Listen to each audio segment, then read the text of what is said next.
ever been the victim of bullying or been the person doing the bullying? Welcome to Let's Talk About It. I'm Dorothy Sturlaugson. My guests today are Glendive Superintendent of Schools, Stephen Schreibeis, and his guest, Jeff Veley, who is a national social skills educator. Gentlemen, thank you. Thanks for having us. For joining us. Mr. Schreibeis, how did you come to know Mr. Veley?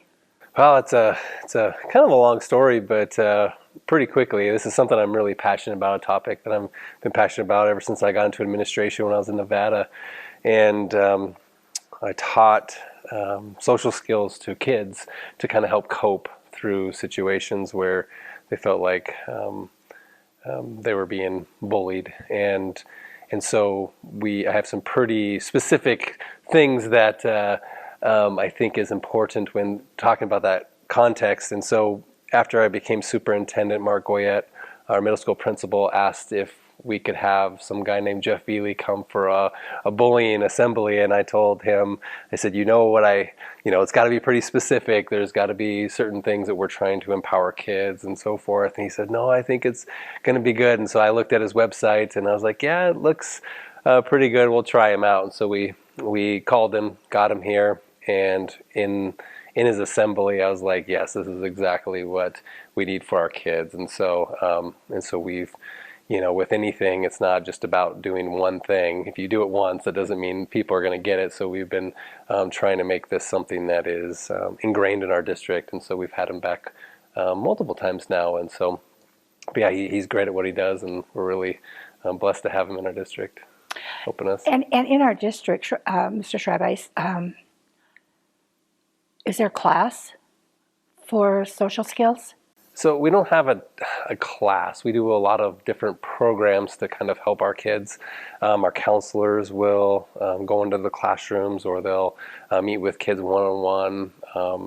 Some of the biggest things, since Jeff's been in our district, a little bit before he got there as well, I was training some of our administrators at the time and counselors on something that's very similar to what Jeff does, but since then we've really tried to create something to where we're meeting with a lot more kids and teaching them those coping skills and so forth. But there's no specific class for it. When you were studying to become an administrator, was this something that was stressed in your education, that there's a problem? We talked about it, but there was no specific class that we took to try to deal with something like this. I think over the years, this issue has increased quite a bit, and social emotional learning is becoming at the forefront of education because students are coming to us with lots of different things that they struggle with. Our behaviors are increasing. It's just really hard for them to regulate their emotions. Technology has changed things dramatically, and so the world that we live in now is just totally different, and so education has to be a little bit different. And I'm a big believer in, when you see something that you need to do, our job is to try to educate, and that's kind of what we are trying to do in our district. So, Jeff, tell us a little bit about yourself and how you came to be the person that's here helping our youth. Yeah, well, I'm honored to be here, first of all. I love coming to Glendive. I love working with Glendive Public Schools. My background is really in the mental health field. So I worked in residential treatment centers. I ran group home programs and after-school programs, and it was all focused around at-risk youth. Kids that were abused and neglected, kids on probation, kids having very significant behavior problems at school, at home, or in the community. And it became very evident to me that the number one issue kids were facing was this abstract B word called bullying. And I'll be honest, I don't like the word bullying a whole lot, and the reason why is because it's very abstract, it's very confusing. Different states define bullying different ways. When you talk to people and you ask what's the definition, everybody kind of has their own idea of what it is. Some people think it's, assault and battery and violence. Other people say, no, it's just like name calling and rumors and jokes. So I like to use really clear language to define behavior, and that's something that we've really worked on with staff and students and parents, so we really know how to help when we understand clearly the problem. But it is the number one issue across America today is this social aggression, or what a lot of people call bullying. And so I was working with students that were on suicide watch. And I remember looking through the roster of my clients and going with each one and asking, hey, why do you want to give up? And the number one answer was, well, it's the kids picking on me at school. It's the things posted online. It all came back to this bullying issue.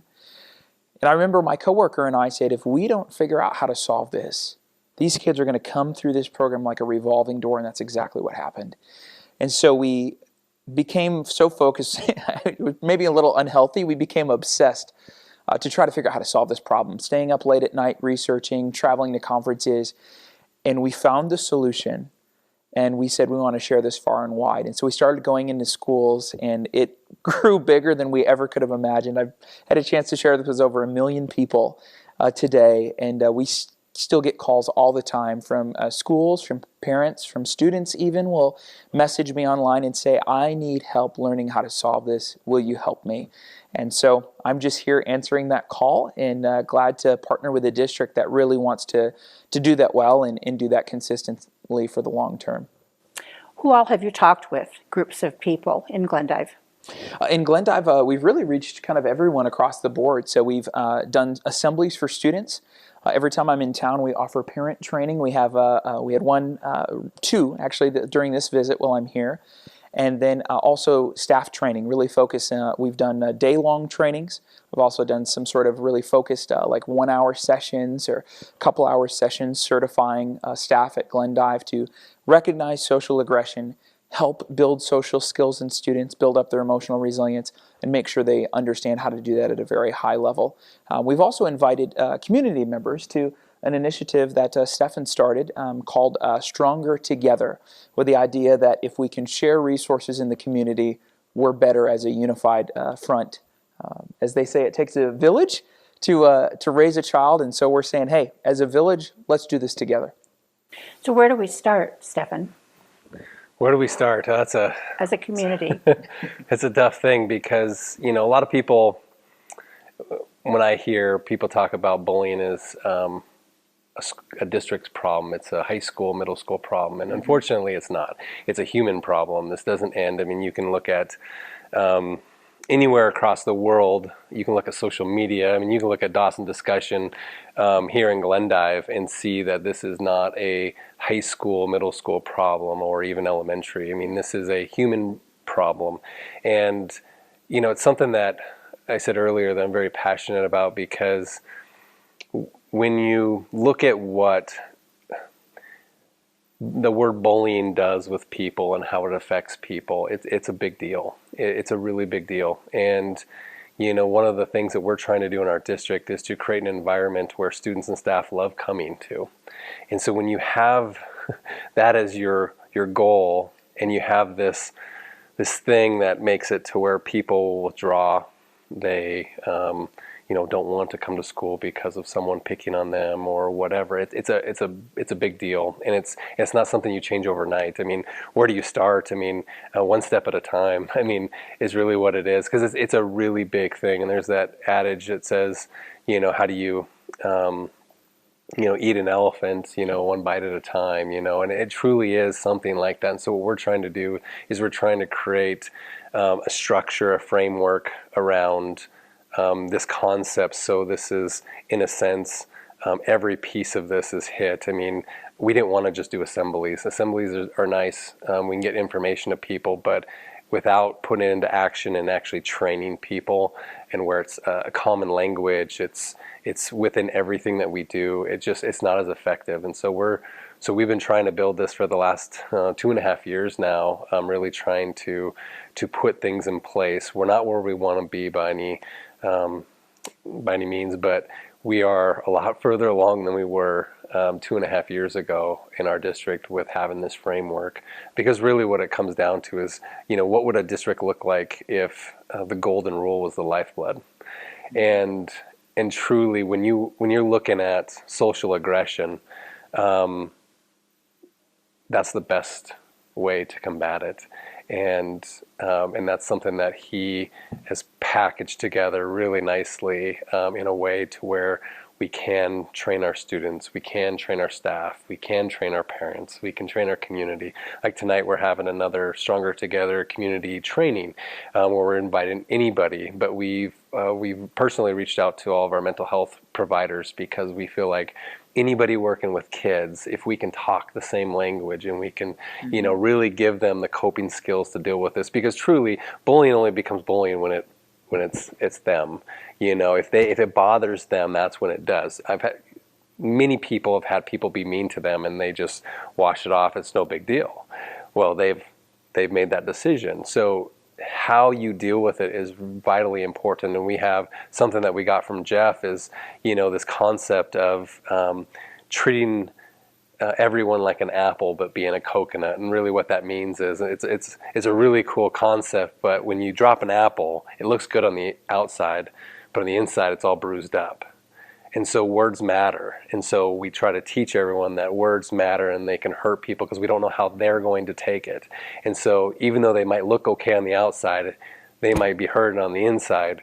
And so our words matter. It's good to treat others as you would like to be treated. But it doesn't stop there. And Jeff will explain this in a lot of his videos. It's only half the issue. The other piece, and I think where schools don't do a good enough job on, is the other piece, and that's becoming a coconut. And the difference between an apple and a coconut, you drop the coconut on the floor and you can drop as many times as you want. Inside you cut it open and it's all white still. It's tough, it's resilient, it has tough skin. And so words do matter when we say them to other people because we don't know how they're going to take it, but words only have the meaning as to how we take it. You can have your best friend and someone you don't like say the exact same thing to you. They can say mean things to you and you will react two totally different ways. And so that's what we're trying to train our kids, is to treat people like apples. Their words matter. Use your words the way you need to. Be kind. But also, if someone's going to say something mean to you, you can be tough. You have coping skills. This is how you're going to deal with it. And so we're trying to put that concept together. And I think it's pretty neat. And, we got a long ways to go, but we're really starting to move towards that end. Jeff, does someone just wake up one morning and say, I think I'm going to pick on 3 kids at school? Or how does that work that you suddenly are just this mean person? Yeah, where does it start? I get that question a lot. There's only 3 reasons in the world why someone is mean. And I teach this in Squabbles, which is my conflict resolution system in curriculum. Squabbles is an incredible organization, and I've had a chance to help develop it and also be the director of certification. And we teach is there's a triple threat, we call it, the aggression trifecta. 3 reasons why people are mean.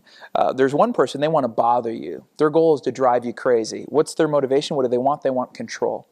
Maybe they're feeling a lack of control in their life, and so they're going to try to dominate. They're going to try to jockey for position, and they'll do anything they can to bother you and make you feel like a loser, whether that's verbal insults, whether that's posting threats or embarrassing photos online, jokes, rumors, the list goes on and on.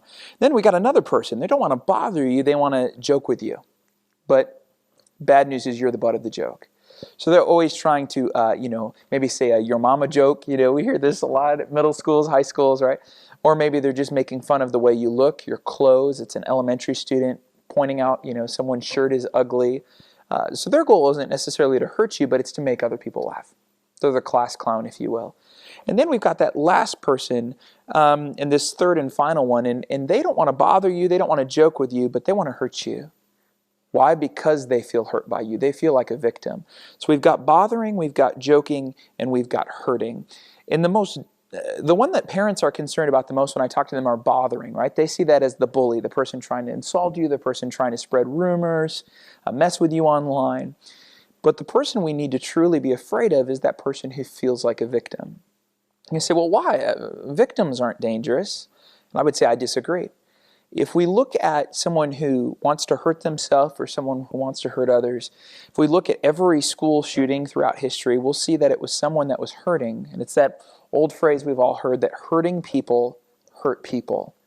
So if we can help people get over their feelings of victimization, if we can help people push through their pain and heal and come out on the other side, if we can address that, we can really solve this issue. And what's interesting is 90% of those that dominate, or 90% of those that bother, feel like victims. That's the stat. I would say it's more than 90%. There's been an error there. But no one wakes up in the morning and say, oh, I want everybody to hate me, or I want everybody to think I'm a jerk. No one wakes up like that, but it's what's going on the inside. It's a loss of control. It's someone who's wanting acceptance from others. They want to have fun, so they joke. Or someone who doesn't feel loved and accepted, and so since they're feeling down, they're hurting others in retaliation. So that's kind of like a double-edged then. They want to belong, but they alienate themselves. Yeah. So how do you cope with this? How do you fix it? I love that question. It's almost like I asked you to say that, but I didn't. That's a great question. A lot of people think it's really abstract, that it's difficult to solve these problems, but it's not.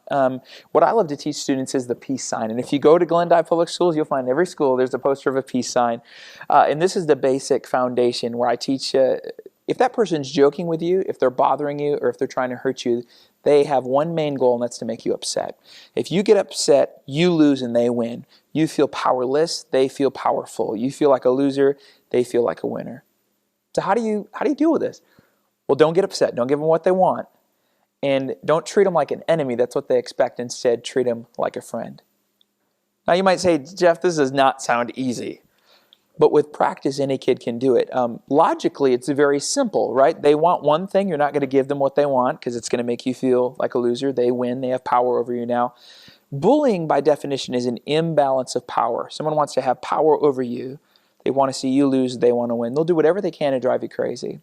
So the second we get upset, we've given them that power.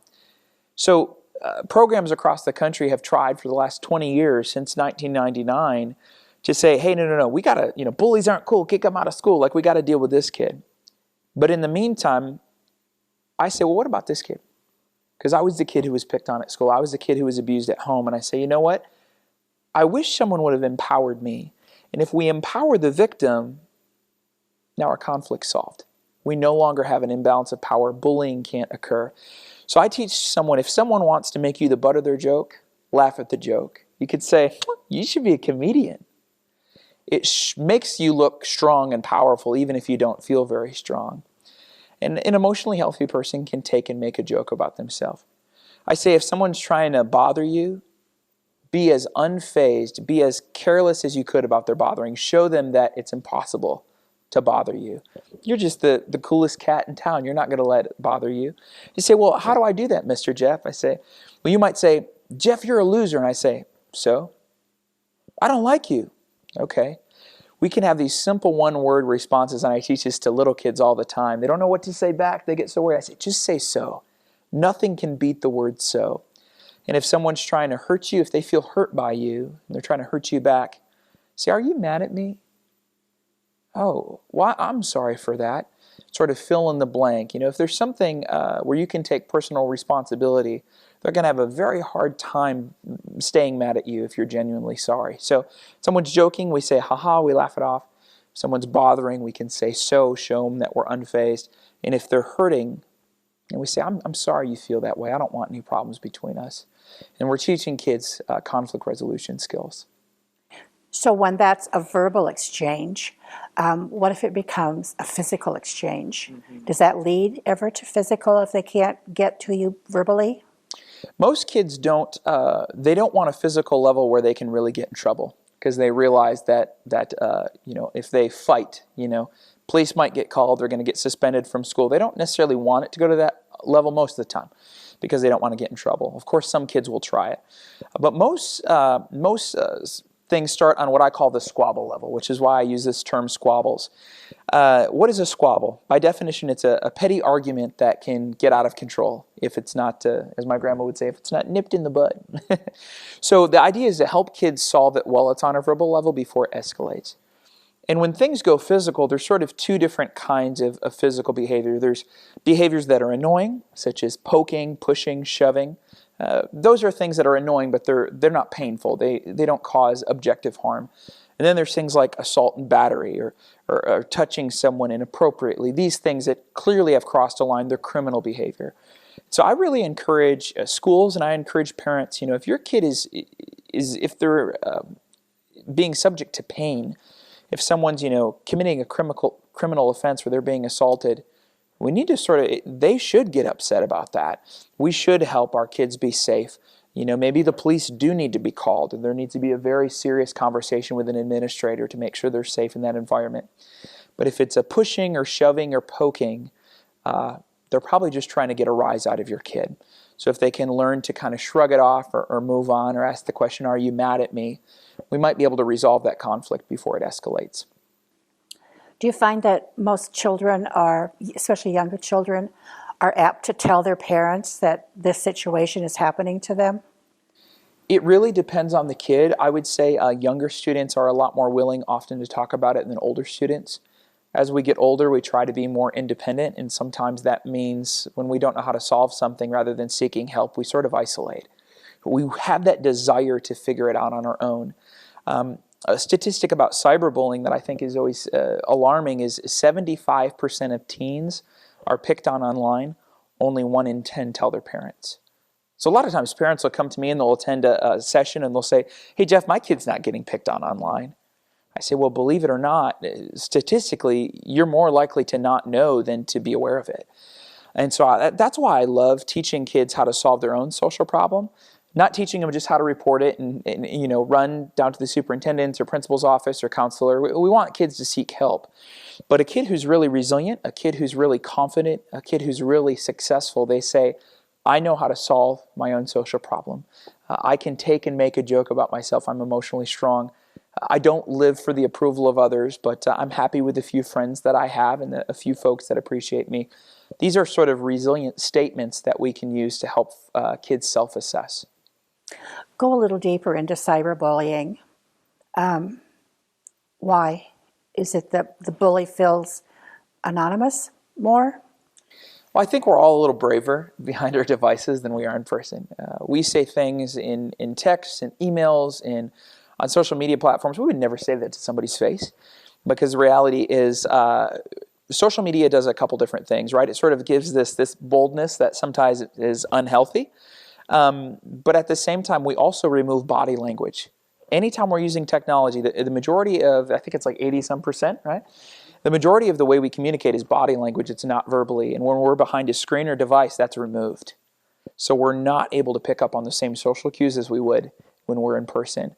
But one thing that a lot of times we see the negative side of like a cyberbullying or media as being negative. But the positive side is, yes, people are more willing to say stuff they would never say to your face in a negative light, but the reverse is also true.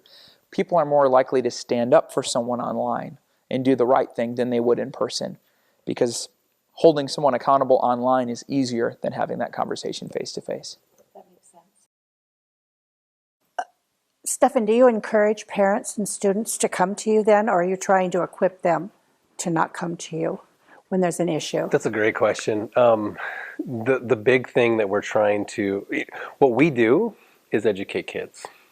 And so our goal is to try to get our kids to be successful. Now, that's a really big word with lots of different meanings as to what does success mean, and every kid has that different. But this world has changed so quickly with artificial intelligence, robotics, all these new things. Our world is so different, and in 5 years' time, we have no idea what that looks like.